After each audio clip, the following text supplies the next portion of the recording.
上手くならない人の特徴ね、もう僕は第一位かなと思ってるのは、いつも絵が同じっていうね。練習なのか、まあ作品作りなのか、いろんなね、スタンスでね、絵を描くと思うんですけど、同じっていう。この人はですね、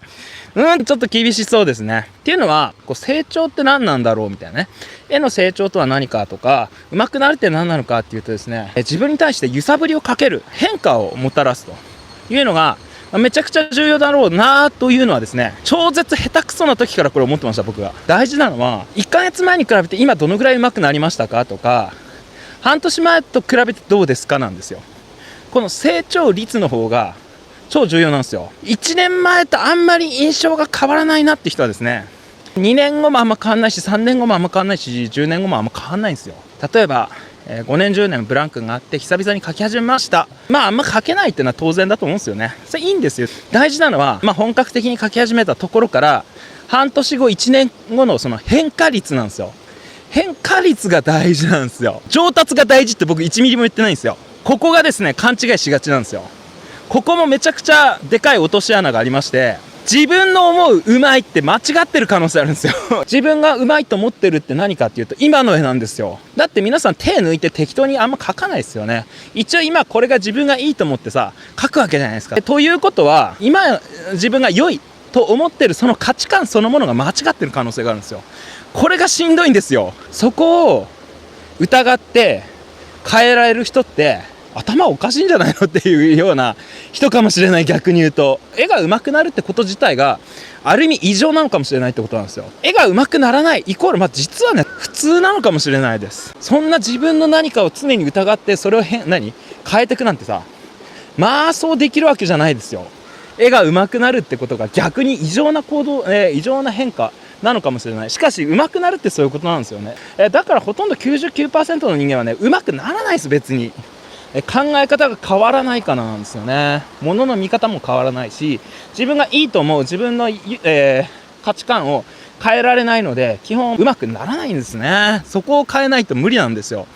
いや、しんどいんですよ。上手い人の書き方とか、それこそ価値観や考え方を変えた瞬間に一気にレベルダウンするんですよ。下手くそになるんですよ。下手くそに見えるんですよ。これを受け入れないと次のステップに行けないんですよ。だから今までの最強の手癖を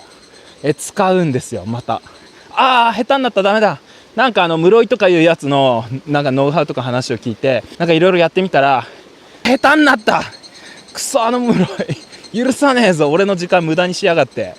ってなりますよね。一旦下手になると思います。なんでか、その書き方を今日始めたらですね、今までの書き方がレベル10だとしたらですね、レベル1になるんですよ。しかしですね、皆さんの書き方レベル10っていうのはレベル13までしか上限ないんですよ。その自分の書き方考え方には限界があって、これ一回レベル1に戻してプロの上手い人の書き方考え方をインストールしない限り絶対無理なんですよ。いや、僕がですね、皆さんと同じ書き方したらですね、まともにですね、作画できる気がしないですね。逆にうまく書けないような書き方してるんですよ。ですが、これは自分の中でも頑張って書いたじゃないかというですね、中途半端な満足感を与えてくれるんですよ。この中途半端な満足感を一回全部捨てて、全部見直してレベル1からやり直せますかって話なんですよ。オリジナリティ元素、個性や独創性が大事で、やっぱり自分の味だから大切にしなきゃいけないよねとかっていうですね、そういうものにとらわれてたら無理ですね。無理です。しかしですよ、その1年後先、凄まじいスピードで伸びてくかもしれないんですよ。ただこれはね、保証ができないんですよ。ただね、難しいんですけど、やっぱ確信を持ってですね、ここは突き進むしかないんですよ。このね、方針転換がですね、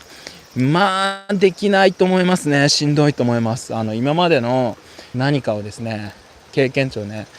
大事にしちゃうんだよね。これはね、絵の描き方もそうだし、人生そのものも本当そうですよ。根本的な考え方が人によってやっぱ違うじゃないですか。何をその人が信じてるのか考えてるのか、これね、何を根本的にその人が考えてるのか信じてるのかっていうのが圧倒的に一枚の絵に対しても人生に対してもね、もう決定的に物事変わるような気がするんですよね。だから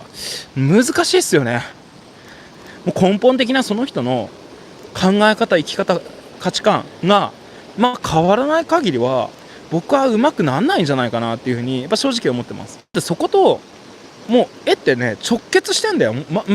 僕からしたらねほとんど同じにしか見えないよね。その人の考え方やもう生き方がもうまんま絵に出てるから、いや絵がうまくなんないんですよねって、いやそれはねって、だと思うよって、だって考え方それじゃあ多分無理だもんって、だって自分の手にさ命令するのって自分じゃないですか。でその人が今まで何を見てきて考えてきてっていうのがもう全部絵に出るんだよそうマジで。そうだから根本的にそこ変えないと無理なんですよ。だからねうまくならない人の特徴っていう意味ではですね、やっぱ考え方が柔軟ではないっていうことですね。今まであまりうまく描けてこなかったんだったら、今までのもう描き方どころか考え方まで全部疑ってみるってね、いやこれ辛いですよね、しんどいと思うんですけど、そっから見直さないとやっぱ無理っすよね。